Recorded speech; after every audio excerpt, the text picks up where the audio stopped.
40% or 5 sa 12 members ng Commission on Appointments ay galing sa Duterte Bloc. Ako nga pala si Bons Magsambol. Pag-usapan natin ang issue.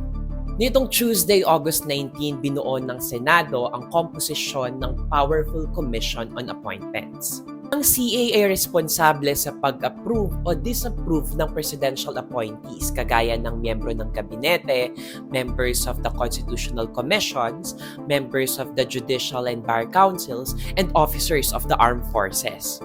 Pero teka lang, balikan natin.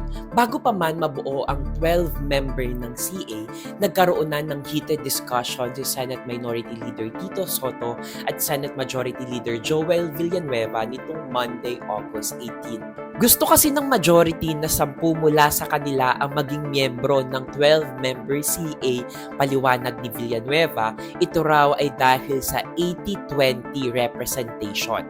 Hindi pumayag si Sotto, isang veteran senator, dahil ayon raw sa Supreme Court, party lines and party representation ang dapat na basihan ng komposisyon, hindi ang bloke.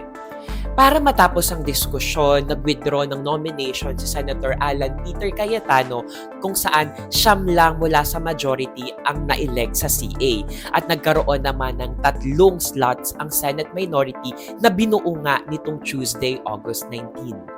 Sila ay si Senator Risa Ontiveros, Senator Loren Legarda at Senator Mig Zubiri. Ito naman ang mga senador mula sa Duterte Bloc, Senator Bato de la Rosa, Senator Bongo, Senator Amy Marcos, Senator Mark Villar at Senator Rodante Marcoleta.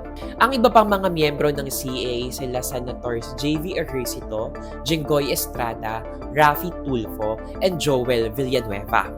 Bakit powerful ang CA? Well, ito kasi yung nakatakda para mag-aproba o disapprove ng mga appointees ni President Ferdinand Marcos Jr. Ayon sa CA rules, the appointment will be decided through a majority vote with ex-officio chairman not allowed to cast a vote except to break a tie. Hanggang 3 beses pwede dumaan sa confirmation hearing ang isang appointee.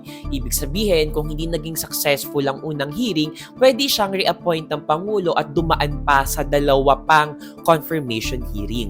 With the President's waning influence in the Senate, will the CA dominated by the Duterte Bloc make it more difficult to confirm his appointees? For more stories, visit Rappler.com.